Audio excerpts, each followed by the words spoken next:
Turabashuhuje abadukurikiye kuri Kare Brothers. Uwiteka abahire. Tugeze mu mwanya wo kwiga ibyigisho bya Bibiliya byo ku Isabato. Icyigisho cy'uyu munsi kikaba ari icyigisho cyo kuwa kane ku itariki ya 28 Mutarama 2026. Icyigisho cy'uyu munsi gifite umutwe uvuga ngo kugera ku rugero rwo hejuru. Kugera ku rugero rwo hejuru. Mbere y'uko tukiga, reka tubanze dusenge. Data mwiza, tugushimiye aya mahirwe wongeye kuduha nanone yo kwigira hamwe ijambo ryawe mu bihererwa icyubahiro. Turagusaba ngo umwuka wera aza tube bugufi, turushaho gusobanukirwa n'ibyo wandikishije, bityo tubashe kubishyira mu bikorwa. Mu izina ry'Umwami wacu Yesu tubisabye, amen. Nk'uko nari maze kubibabwira, tugeze ku cyigisho cyo kuwa kane gifite umutwe uvuga ngo kugera ku rugero rwo hejuru. Ikibazo cya mbere cyo kuri iyo ngingo kiravuga ngo sobanura intambwe yihutirwa itorero ry'Imana rigomba gutera. Sobanura intambwe yihutirwa itorero ry'Imana rigomba gutera. Turasoma muri Yoweli 2, turahera ku murongo wa 15 tugeze ku murongo wa 17.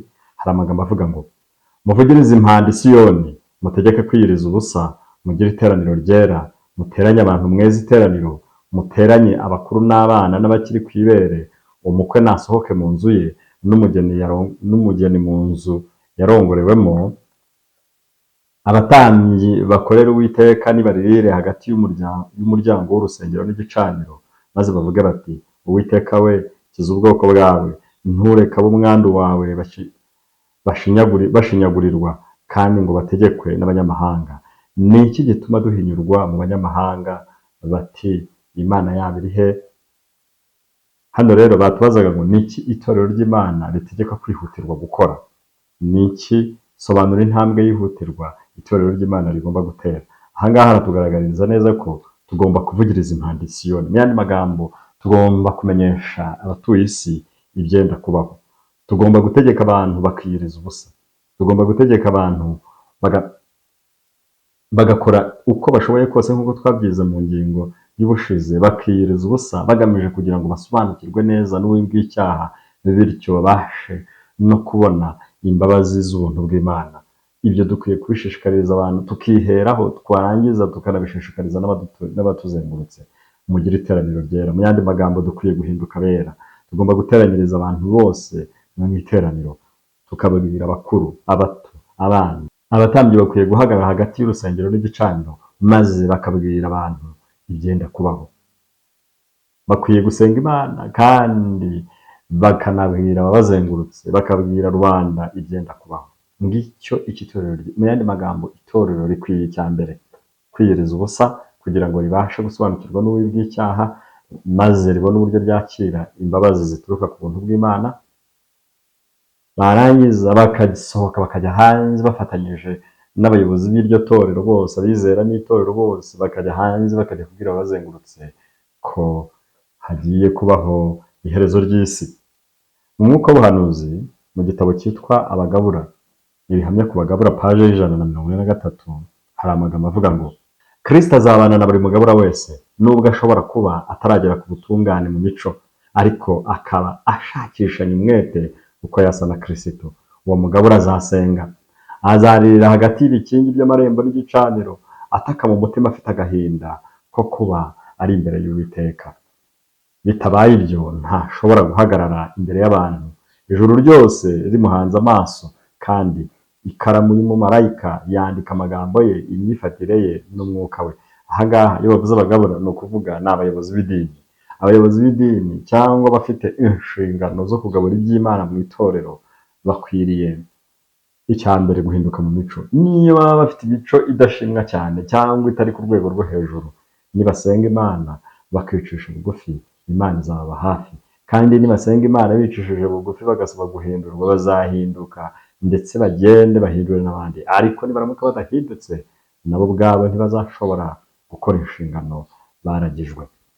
Andi magambo turayabona mu bihamya by'itorero, umuzingo wa 6, paje ya 108. Haravuga ngo iyaba umwenda ukingiriza wakurwagaho, iyaba mwasobanukirwaga imigambi y'Imana ndetse n'amateka agiye gusukwa ku isi iciriweho iteka, iyaba mwasobanukirwaga n'imyifato yanyu ubwanyu, mwagira ubwoba kandi mugahindura umushyitsi ubugingo bwanyu bwite n'ubugingo bwa bagenzi banyu.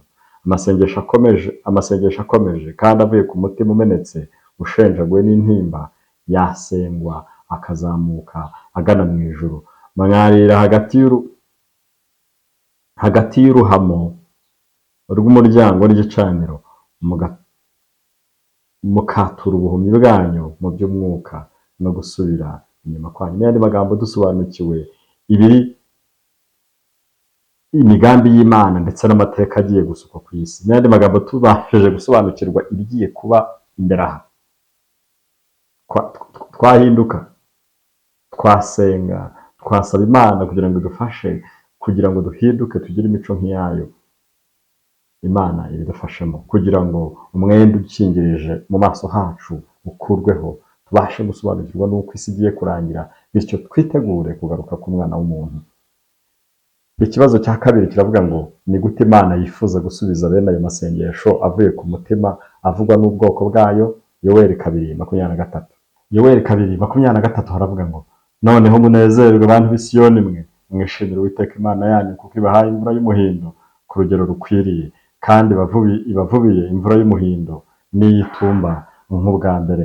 Hano ikibazo cyabazaga ngo ni gute Imana yifuza gusubiza bene ayo masengesho avuye ku mutima avugwa n'ubwoko bwayo. Mu yandi magambo, Imana yiteguye kubasukira imvura y'umuhindo ibahindura imico yabo, kandi ikanabaha noneho n'imvura y'itumba ibategurira kuzahagarara imbere y'Imana hatari umuhuza.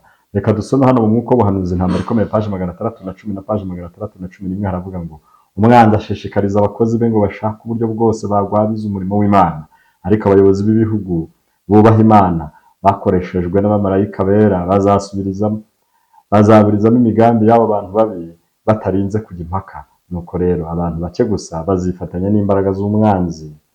Intambara y'abanzi b'iby'ukuri izahosha kugira ngo ubutumwa bwa marayika wa gatatu bukore umurimo wabwo.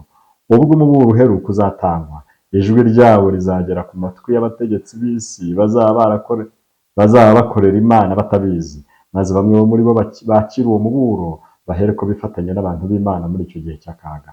Uwo mumarayika uzafasha mu kwamamaza ubutumwa bwa marayika wa gatatu azamurikishiriza isi yose ubwiza bwe. Uwo ni wo murimo udasanzwe wavuzwe kuzakwira isi yose. Itsinda ry'Abadventiste ryo mu mwaka w'1840 n'1844 ryabaye kwigaragaza gukomeye kw'imbaraga z'Imana.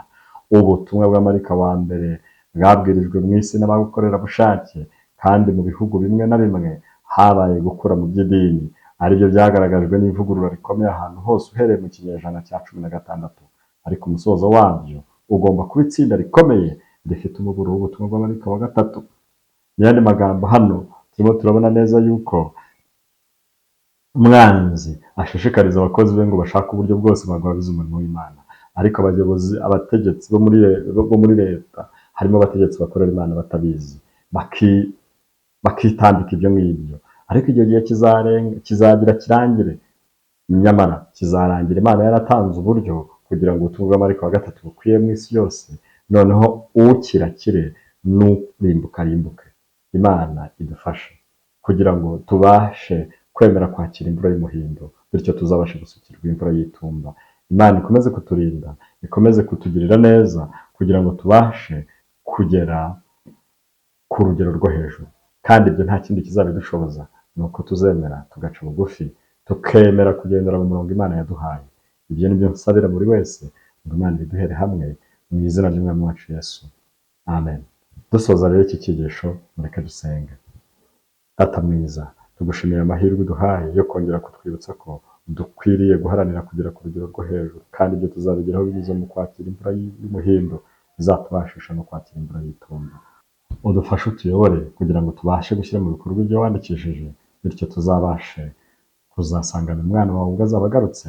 Ibyo ni byo dusabira twebwe ndetse n'abadukurikiye, ngo biduhere hamwe mu izina ry'Umwami wacu Yesu. Amen.